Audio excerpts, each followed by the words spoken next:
Gil, it's good to see you. Good to see you too. Thank you for being here. I'm just enjoying every minute of this beautiful weather. It is beautiful, and I want to talk to you about your history with Austin Country All Club right. because it goes back a long ways, but let's go back even further. Austin and your family and your history in this town, in this city, goes back how long? 1898. Wow. Yeah. In Hayes County. Okay. I lived on a ranch west of Buda, Okay. but I went to Buda School, went to Austin High School, then the university. And you played golf for the University of Texas Yes, for Harvey Penick. Harvey Penick in 48, 49, 50, and 51. Yeah. So by the time you went off to college, though, you were already a member at Austin Country Club, were you not? Folks were. Yes. Folks were. Yeah.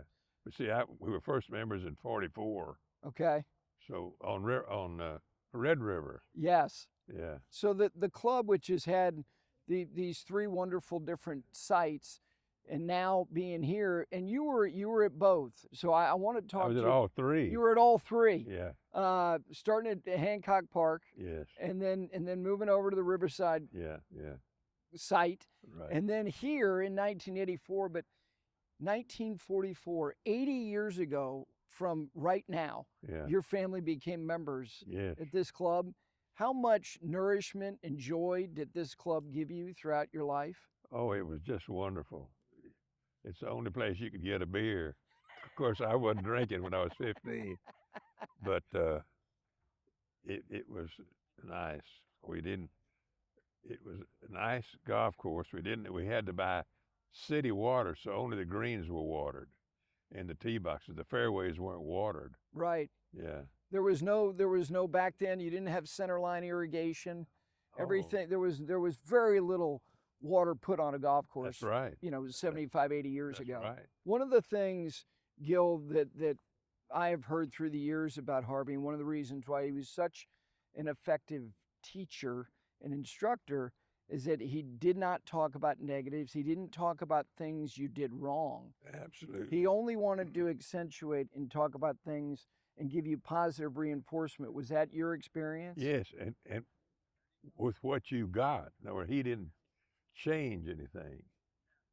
Right. That was the beauty of it. That he didn't change your swing or something. Now he might tell you that the whole club, because sometimes you let the club get away from your little finger if you're right-handed. He made you hold it, but otherwise he wouldn't tell you much at all. He'd just clip it off. But he was wonderful. And you know what? I never played a hole of golf with him. Wow. He never played with the team. Never did. Never did. So what did he do? Did he just walk around and observe you guys playing? But yeah. And did when you were playing obviously competitive rounds, did he ever talk to you in the middle of competition? No, because he wasn't there. Oh, okay. No, he'd give us two golf balls, and then a little bit of money, and we'd go off to Fort Worth to play at Colonial or Ames, Iowa, or Albuquerque, New Mexico, but he'd give you two golf balls. So those two golf balls were intended to last you for a whole college golf tournament? Yep. And how much of an allowance was he giving you? Maybe, what, a couple dollars? Oh, yeah, it wasn't much, because, you could get a lunch at in a small city, you could get a nice lunch for 50 or 60 cents. Yeah. And that was 3 vegetables, a meat, a drink, and a dessert. All right, Bobby, let's go back to the first time you saw this site. As somebody who had spent some time in the state of Texas, in Houston, you establish yourself in the state of Tennessee, in the Memphis area, then you come here. What do you remember about seeing this place for the first time? I think the biggest thing, with me being from seeing Houston, and Houston's a little on the flat side. I think the elevation changes here were what wowed me the first part. And then when you within the first year, you start nitpicking Pete's design and and the troubles that it causes superintendents. We love the guy to death, but he loved to stick a thorn in our side any chance he got. So I think the bunkering here is one of my favorites. The way he shapes his bunkers, the way that a lot of these mounds are done, you just don't see it a lot. And there was a time in golf that it was big, but Pete continued on, stuck with his plan through his entire career, I think, and really stayed true to his design, and I think it paid off tremendously. No question. The thing that's fun about coming back to golf courses or seeing it a lot is that you start to notice things and you discover things. What is over time something about this place that took some time for you to either appreciate, understand, see? What was it? I think the thing that I appreciate the most about what Pete did here is the two different golf courses that we have.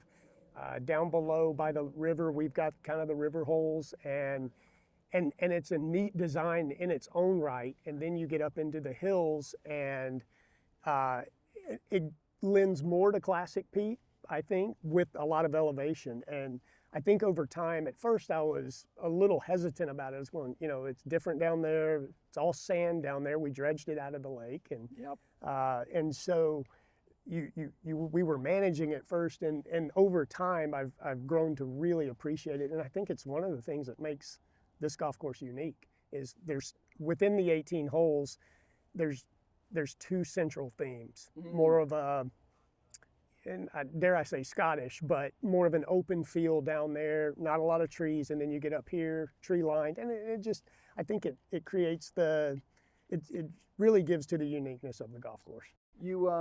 I asked you about where golf came into your mind. How about when Harvey came into your life? Do you remember your first interaction with him? Yes, I do. I'll never forget it.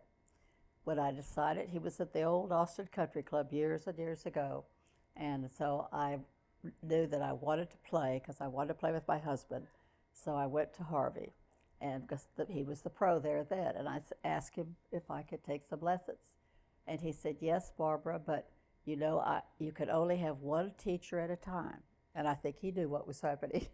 He said, that doesn't mean you can't go to another teacher and another teacher, but not at the same time. I said, oh, that's wonderful. I just stay right here, Harvey. As I see why, later years, I could see why that was so important.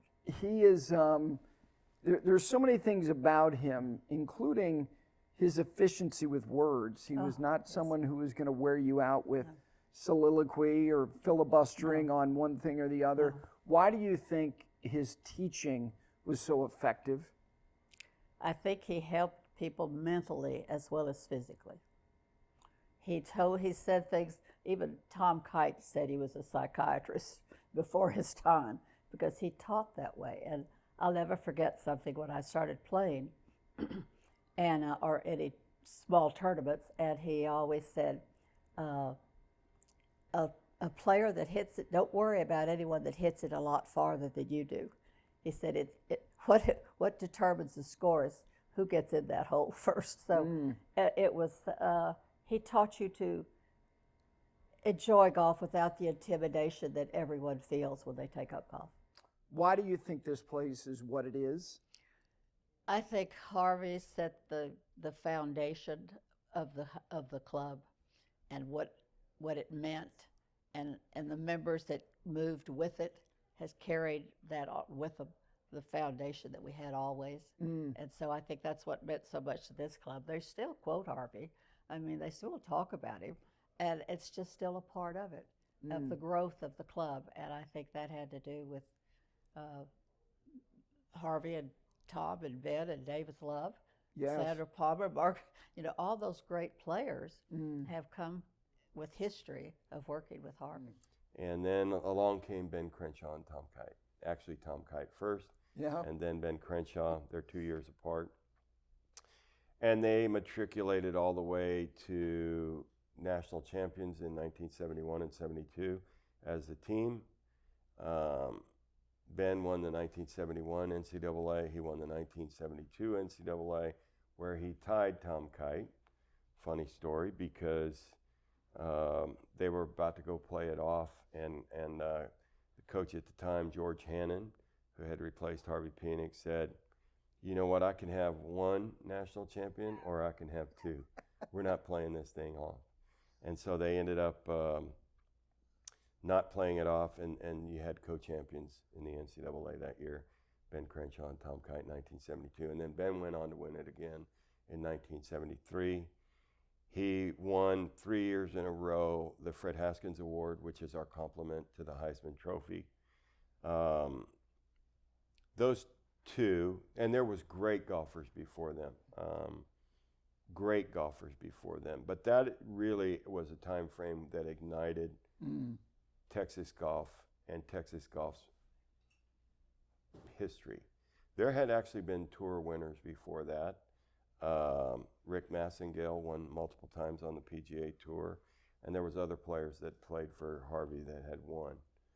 But to end up with 106 victories right now, and counting, we're not done yet. No. With players like Spieth and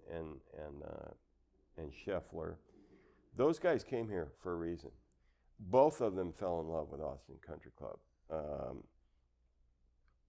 Scotty Scheffler played a state amateur here. This club's always been dynamic in terms of reaching out and being a part of the community.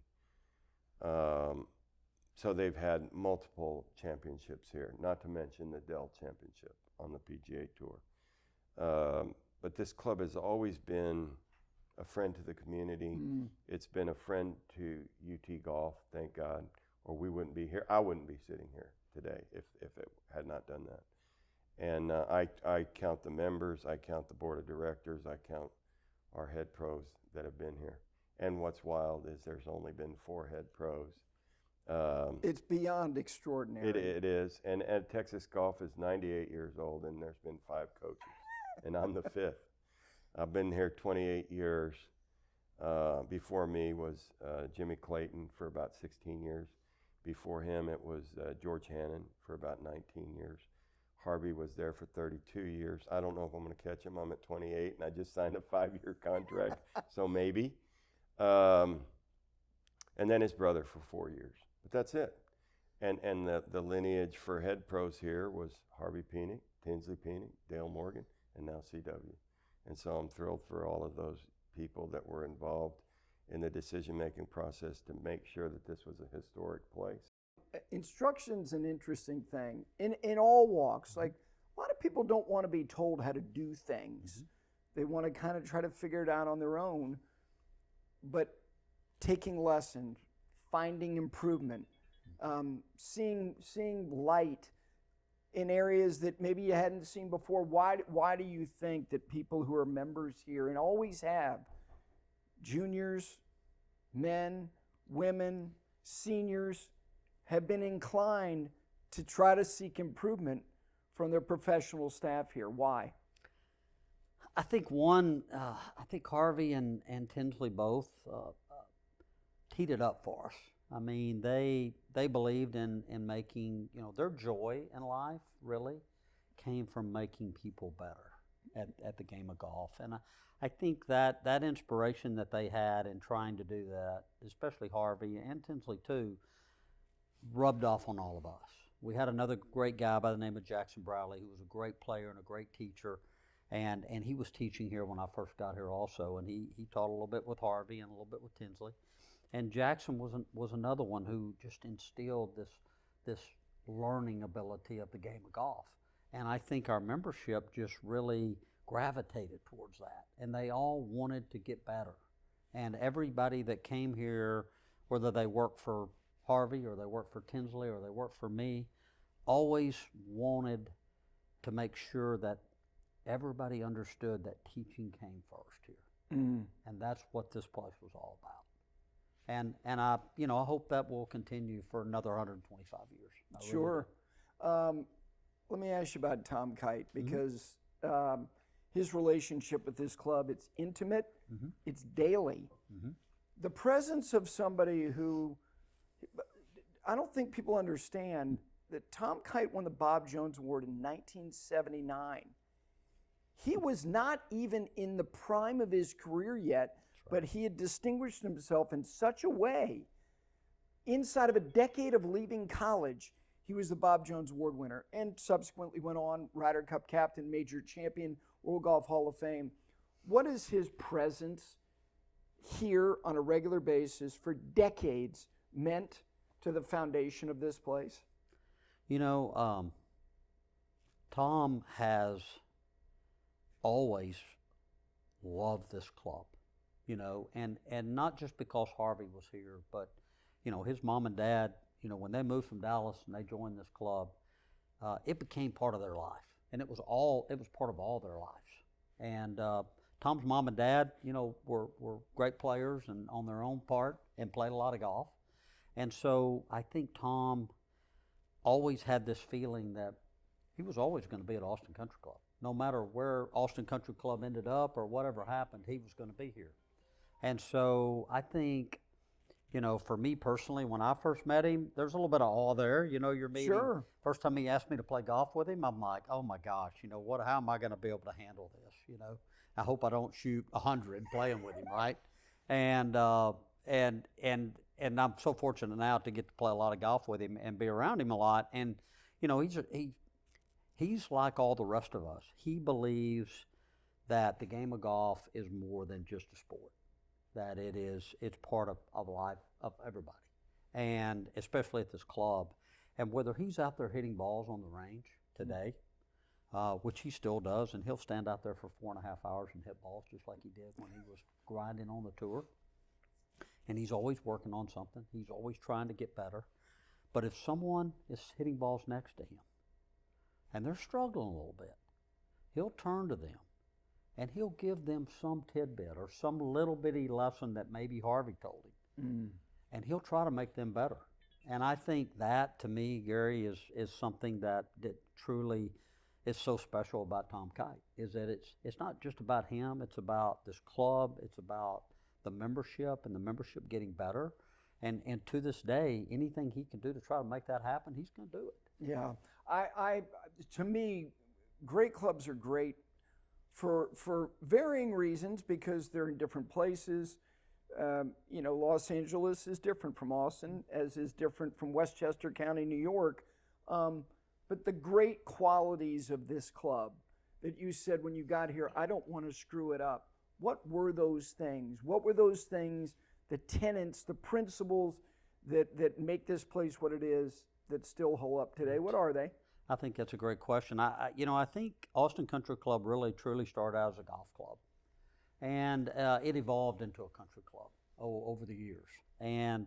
But it never lost the grassroots side of being a golf club, and it still has it today. And I think because of that, the membership join this club and want to be around this club as much as they can because of the game of golf. That really is what it. Yes, it's a social club to a certain extent, but that's not what it started out being, and that's not what it's become. It's just part of it. It's still a golf club, and I tell people all the time, well, we shut the golf course down, there's not a lot of people around here, but when that golf course is going full speed ahead, there's people everywhere, and it creates that excitement. And so, you know, I think the members that joined this club and became and stayed at this club, like Barbara Pruett and Ron Pruett, those people instilled in other members how important the game of golf was to this club. And I just think that's what's kept it going the way it is today. When somebody has a job for their whole life, it says a lot about them because they're around people every day. What are the things that you remember most about your dad, the qualities that were so endearing and so impactful on you? Well, you're thinking of him as a golfer. I think of him as my, not dad, our father, but my daddy. And he was always there for me. And I had bad dreams at night, and I'd wake up and he would be there for me. And he didn't push me to do anything, but he was the type of person that you didn't want to disappoint him. So you don't want to do anything that would disappoint him. I can't exactly explain it, but like I said, he was just my daddy, and I didn't think of him as a professional. I did when he babysat me. Now, this is my first lesson. He paid me to hit golf balls, out there, because he was the babysitter, and that was my entertainment. So anyway, that might be interesting. But So how much did he pay you to hit golf balls? You I have to think it was a remember. nickel, A nickel. something like that. You had to be incentivized. I mean, a nickel probably felt I like got a lot of money. That's right. Speaking of books, all of his writings that turned into one of the best-selling books of all time, did that astound you? Oh, yes, it did. It did. My husband, Bill, he said, oh, it's going to be a great book. It's going to be sell all over the world. But I thought, no. But I was surprised. So You had trepidation that it wasn't going to do that well. I thought, yeah, it's going to be a book, but It's not going to be a New York Times bestseller, That's the biggest right. golf-selling book of all time. You That's didn't right. anticipate that. no, not at all. Yeah. How about you, Charles? Did you read that book and say, yeah, I got that lesson? I've read that book probably 15 times, and I see something in there that thinking, boy, I didn't see that the last time. I mean, that book is unbelievable how well written it is about golf and life, and it's just it's Harvey. Right. I think part of it, and I think part of why his legacy not only endures here, but really everywhere, is there was an authenticity to him. There was a tenderness to the way that he was with people, which maybe people don't experience a lot of that. And what's interesting, Kathy, to me, is that he was a teenager when he got the job. We could sit here for 100 lifetimes, and a teenager is not going to be the head pro at one of the best clubs in I know, America. that's again. amazing to me, too. It's extraordinary, isn't I it? mean, I can't fathom it. Why do you think that he was capable of that position at such a young age? Obviously, you started to understand your father when he was a grown adult man. He'd experienced life. Why do you think maybe he was capable of taking on the position at such a young age? I can't answer that. I've thought about that a lot, and I just can't fathom it, actually. Sure. How about you, Charles? Why do you think a 19-year-old? I think the people saw something in Harvey that they loved and wanted him to be there. I mean, he started out as a caddy. He and my dad started out as caddies there, and knew all the members through that. And I'm sure that was a good job interview for him. Absolutely. Kathy, last thing, as far as your dad's life gets celebrated still, which is fantastic. That's something, and It's really something. What are the things that you cherish most about your daddy? thank you. I can't tell you, there were too many things. Just the person he was, and he was a fine Christian man, and that was first in his life. That's what I cherish most. And probably another thing is that he didn't push me into anything, and he was happy, even though I wasn't a great golfer. I did play, and I still do some, but he was proud of me no matter what I did. And I wanted to make him proud of me because of the person he was. I don't know. Charles, how about you? What are the things you remember most about him? You mentioned people and how he loved people, but the things that still stand up today about him that are so redeemable. Well, I think he was just a wonderful person, and just, I mean, he was a purely wonderful person, and I think everybody that knew him loved him, and You know, I think that's, I think, you know, that his stature in the game, of his stature of teaching in the game, and he was a good golfer. And I think that, I think just his character was something that people remember. Well, I said it at the beginning, I'll say it again. Both of you being here, I know means the world to the club. Thank you for sharing your thoughts about your daddy, your uncle, and somebody who was one of the great stewards in the history of the game of golf, and one of the great advocates for how golf can be nourishing and fulfilling. It's great to see you both. Thank you. And you're fighting the sniffles because of allergies, and you gamed through it. You were a fighter. Thank you for that. You were great. Thank you both.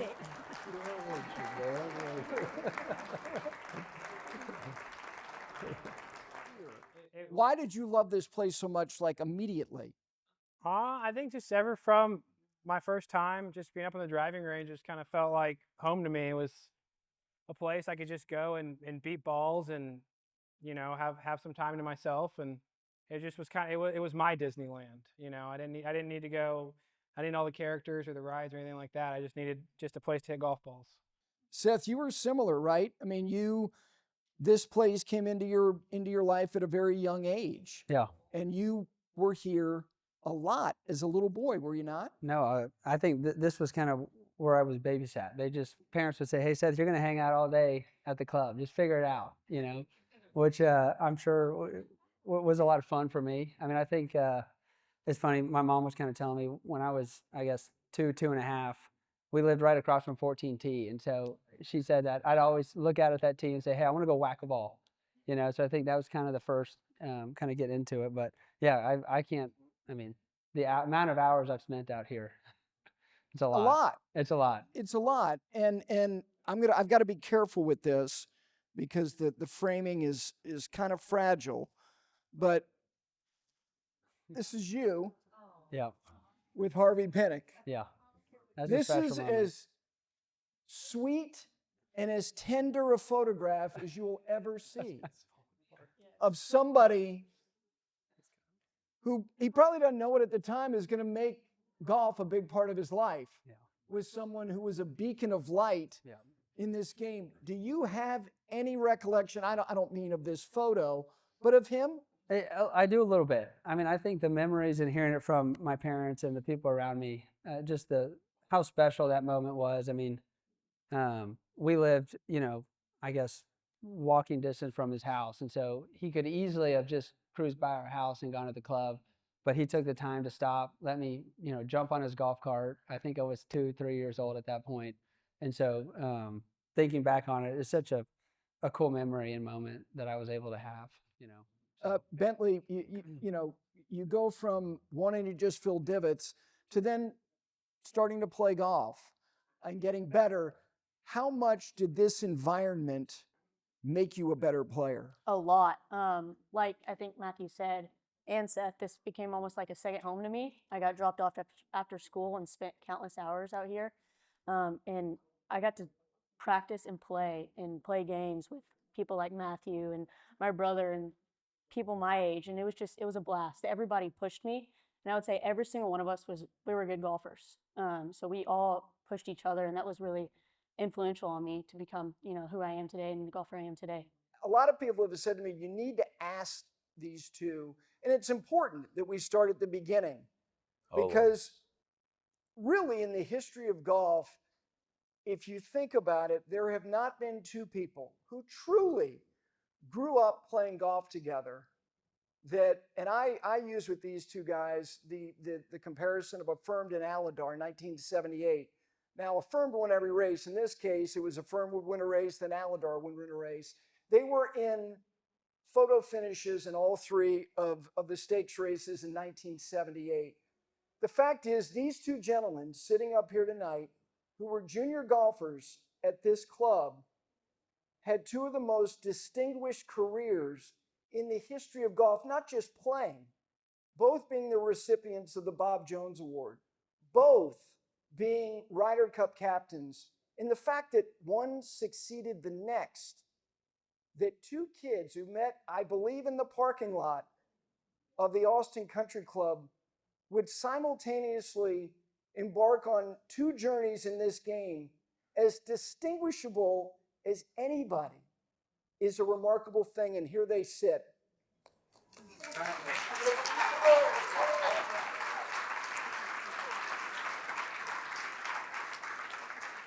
So let's start with that encounter in the parking lot.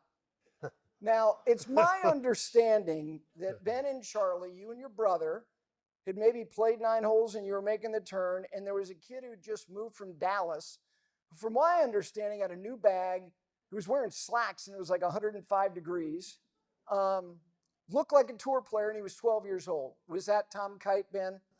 That's exactly right. My brother Charlie and I had finished number 9. We were going up through the practice tee. And here I'm going to rebuttal. And here he is. He does have slacks on, but what caught my attention was this red golf bag with brand new Wilson staff irons. And I went, wow, that, Charlie and I were playing ladies clubs with junior clubs, but I mean, the clubs were unbelievable. So I think we asked you to play the back 9 with us. We did.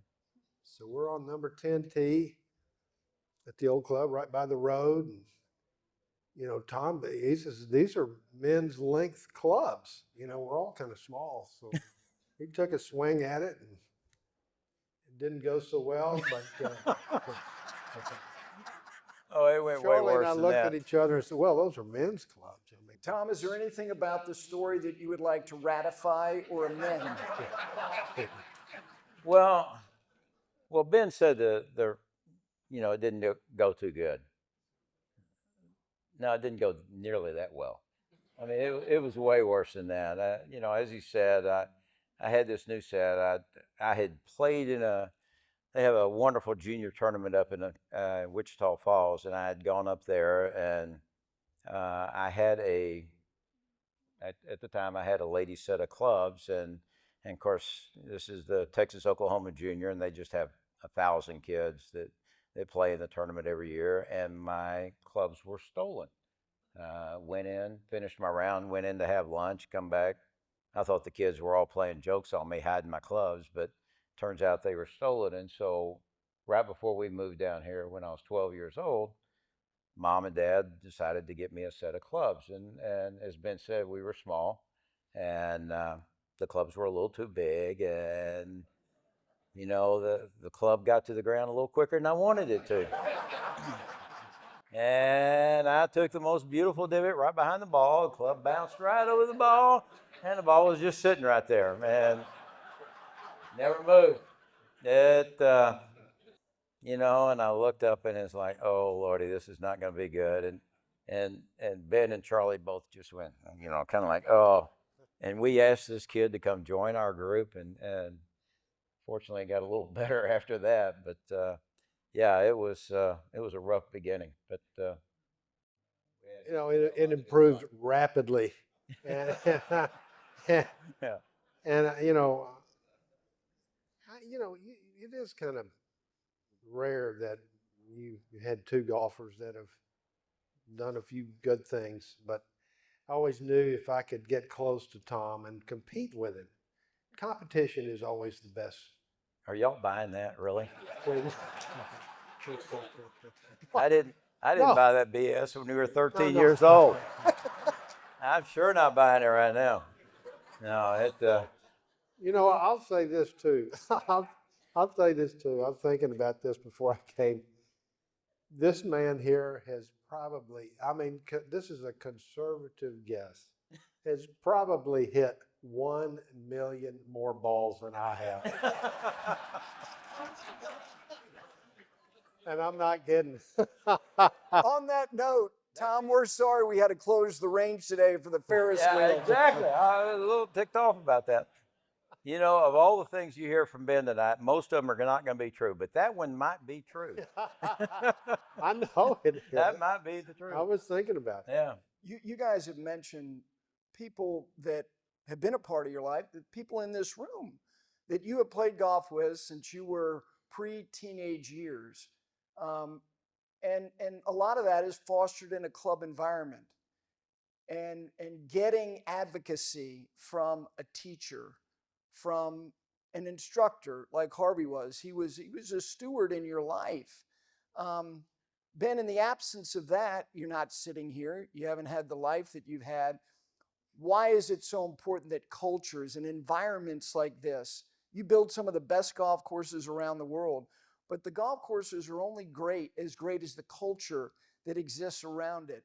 Why are these environments so redeemable for people of all ages that are in this room? Well, I think that I know Tom would second this, and we were junior players, but the club was always great to us to let us play.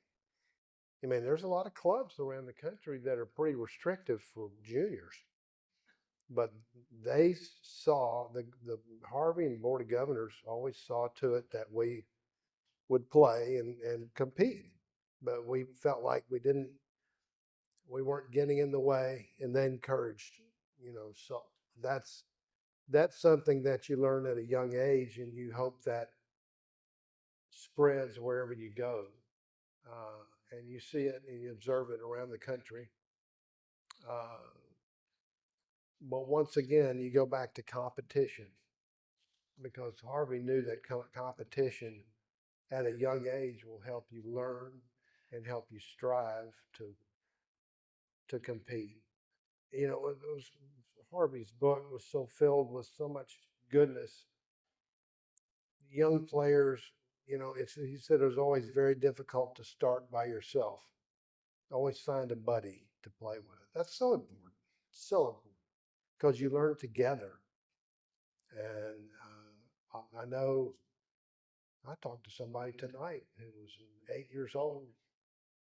And the mother was 8 years old, who was over at Muni, and I said, "Go have him find a buddy, get a friend to play. That's how you learn." And you play against that person. But there's so many values in what I have to tell this story. One day, Lester Lundell and I were sitting down at the old club, and we're just sitting with Harvey was at the desk. A lady came in, I won't name her. She came in, I'll never forget this. She said, "Harvey, can you go find my 5-wood head cover back there?"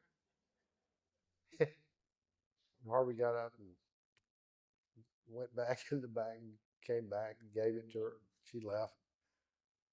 Harvey came up. It's very rare for Harvey to say anything. He looked at Lester and I and said, "Sometimes a man's got to be half mule and half man."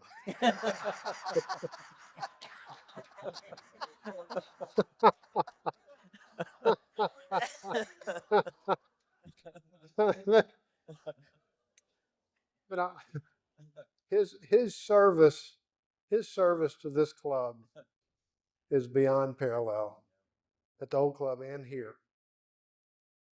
He was a saint. He was a saint.